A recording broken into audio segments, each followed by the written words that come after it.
Hi, I'm Gary Pettingill from Empowering Communities, and welcome to the first of our webinars around IREDS. Thank you for all of you that have been waiting and you've sent in your questions via email.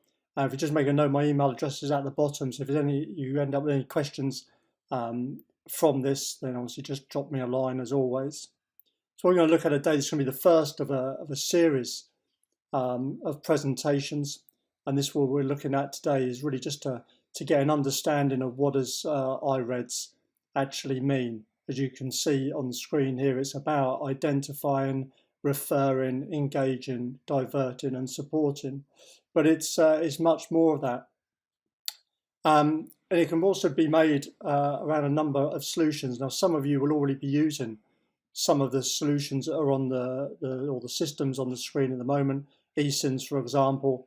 And what we're going to look at is what we provided in London as a solution there, and we'll look at that in a moment.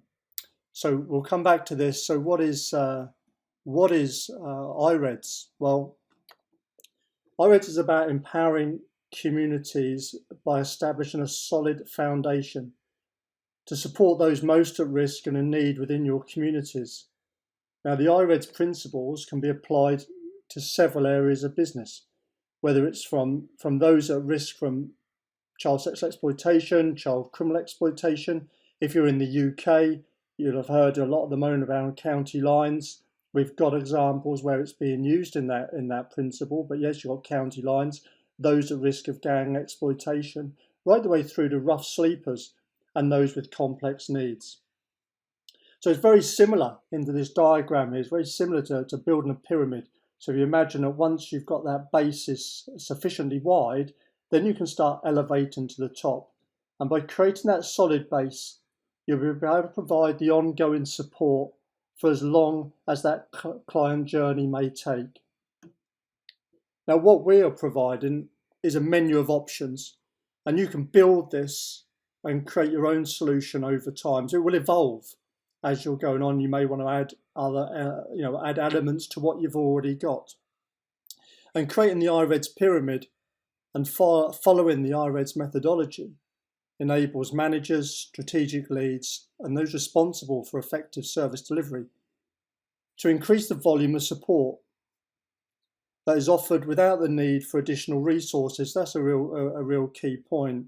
But the increased volume and the cost savings, although they're desirable, they're not, however, the end in itself, but are rather the means of getting your communities in shape. And by that I mean, in order for individuals and families even who are at risk or with complex needs to become empowered and ultimately stronger, so they can take control of maybe their own situations a little bit better.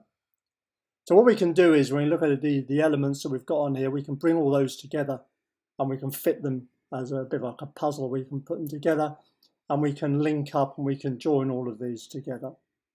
But I want to focus on just 5 elements today, really, and that's a self or an encrypted referral form, and that can be a self-referral. It can also be a practitioner referral form, a referral triage management desk, which links to eSINs, which is your case management element. System that we've now launching called My Portal, and I'll explain what that is in a moment. And then also we're going to cover into this is key individual networks. And by that I mean individuals within the community may want to get involved. They may have a certain skill set. They may have an interest in a certain area of business. For example, they might be around whether it's domestic abuse or offering small support within certain sections of your communities, whether that's the Aboriginal community, whether it's the Bangladeshi community, whatever you want it to be within your community. So some of you already have those in place. So this is what we did in London as a program. It's around CountyLines, gang exploitation, child criminal exploitation. It's a pan-London project over 3 years, and it's looking at supporting those the sort of top 600 people under 25 who are at risk of that gang exploitation.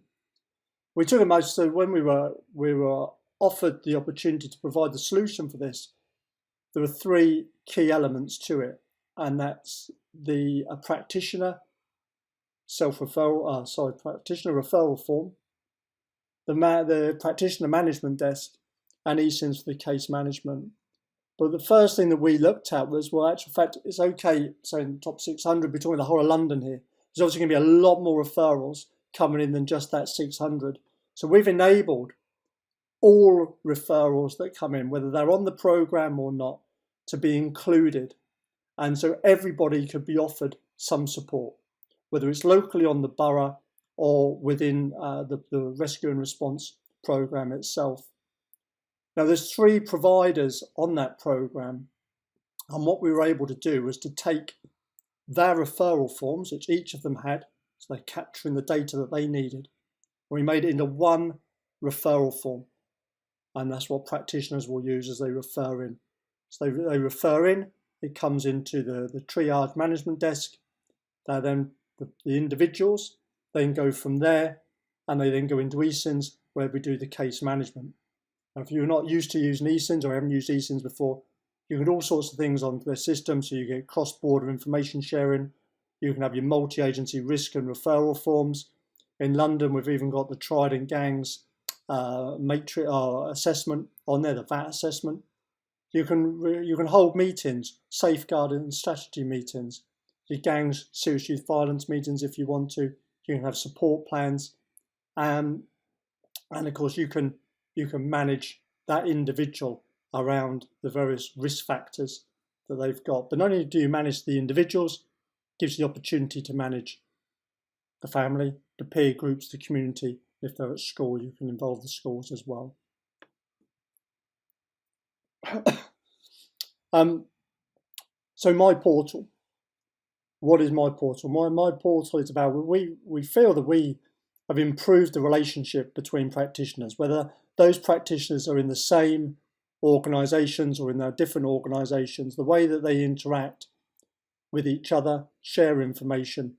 We feel we'll do that on eSIMs very, very effectively. We wanted to go to the next level, and for us that next level was around the client and practitioner relationship. How can you securely engage with the people that you're trying to help and support? And this is what my portal is. So it's a secure login which a member of the public can be given access to. And from there you can send messages, you can send reminders, you can share documents, you can share action plans, calendars and notifications. But beyond that, we wanted to make it more, probably the best way, more of a reactive tool for the member of the public. So there's information, there's libraries, notifications on there. So there's advice around mental health, addictions. If they're victims, we can even deal with loneliness, lifestyle, health, attitudes, thinking and behaviour, accommodation, domestic abuse, education, trade and employment, finance, benefits, debt, and fitness, well-being. And also what's on near me, or what's going on.